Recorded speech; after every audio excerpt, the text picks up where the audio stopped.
नमस्कार, मैं पंडित भानु प्रताप नारायण मिश्र धूम्रकेतु चैनल में आपका स्वागत करता हूं। आप जानते ही हैं मैं श्री गणेश कथा वाचक हूं, श्री गणेश कथा करता हूं और ज्योतिष शिक्षक हूं। साथ में 12 दिन का एस्ट्रोलॉजिकल मैनेजमेंट कोर्स भी कराता हूं जो विद्यार्थी ज्योतिष पढ़ना चाहते हैं। आज का प्रश्न अनिल कुमार टंडन जी ने भेजा है कि आयुर्वेद में किस किस तरीके से हम इलाज करते हैं और हमारे पूर्वज कैसे इलाज करते थे। तो उस विषय में दिल्ली के अनिल टंडन जी गणेश भक्त भी हैं और उनका ये प्रश्न सुन के मुझे एक कहानी याद आ रही है। ये बहुत वर्षों पहले मैंने पढ़ी थी और उसका शीर्षक है कन खजूरे से पैदा सिरदर्द और जीवक की चतुराई। तो हुआ ये कि मगध सम्राट, पहले तो आप जानते ही थे राजा महाराजा होते थे, डेमोक्रेसी नहीं थी, राजाशाही थी। तो उस समय मगध सम्राट के सिर में बहुत दर्द होने लगा। अब मगध सम्राट थे, सम्राट होने का लाभ ये होता है कि तमाम चिकित्सक वैद्य उनकी सेवा में उपस्थित हुए।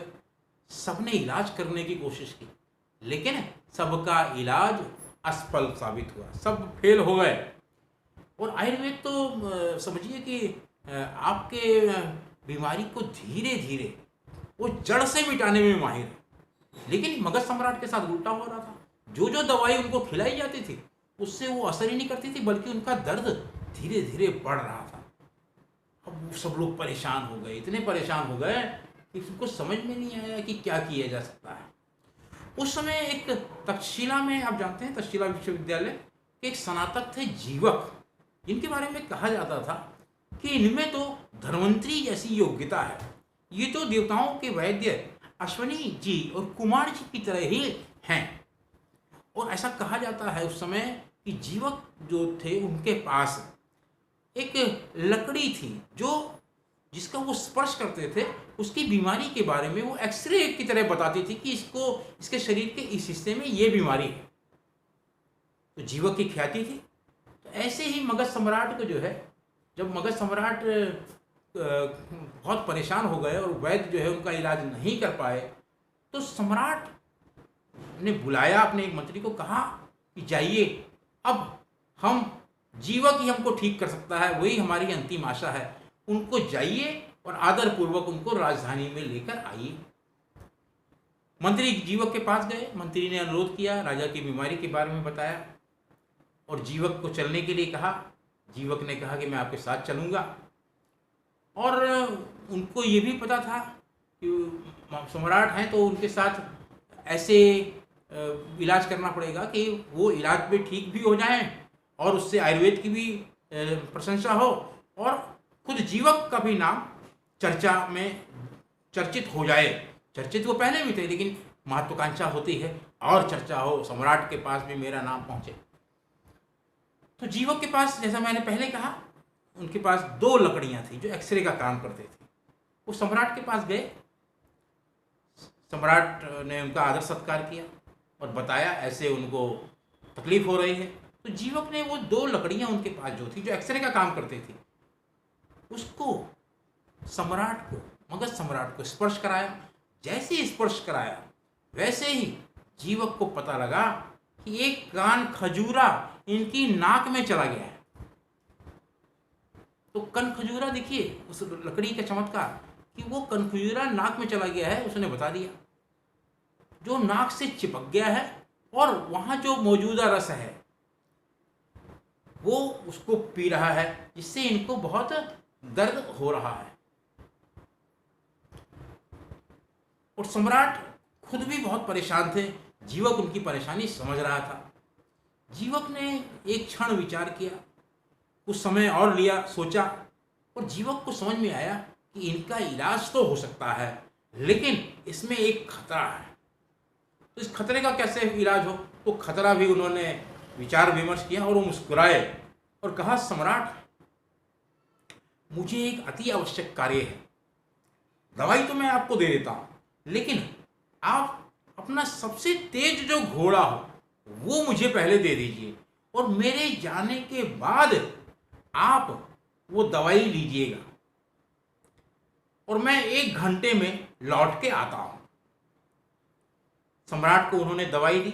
सम्राट ने कहा, सेनापति घोड़ा लेके आ गए और घोड़ा लेके वो सरपट जीवक वहां से राजधानी से चल दिए और कई कोस चलते चलते वो जाके पेड़ के नीचे आराम करने लगे।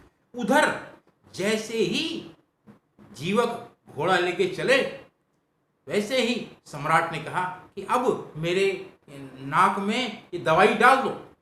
तो जैसे ही नाक में दवाई डाली तो सम्राट चिल्लाने लगे, उनकी और हालत खराब हो गई और साथ में उसके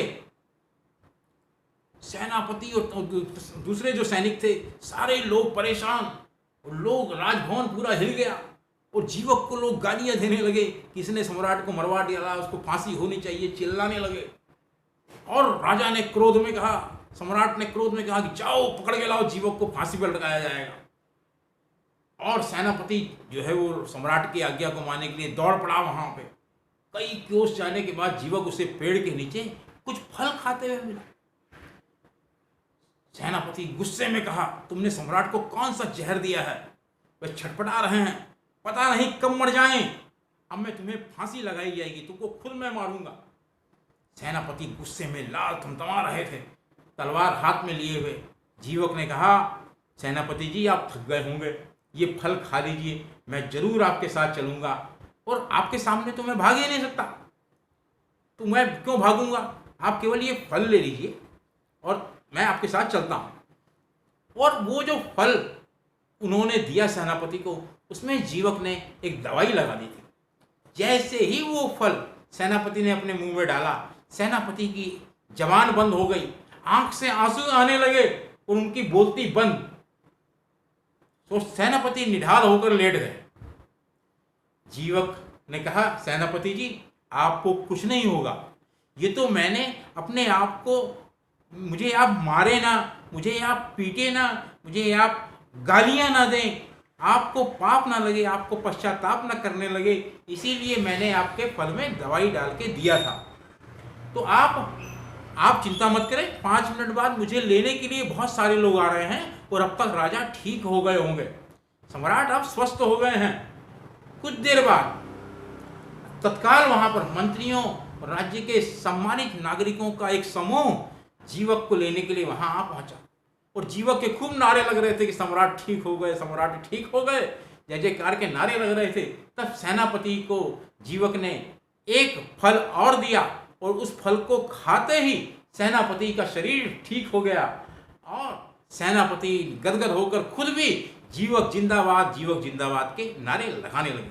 तो यही आयुर्वेद का कमाल है कि कैसे जीवक ने मगध सम्राट की तकलीफ को दूर किया और कैसे अपने को सेनापति के क्रोध से बचाया।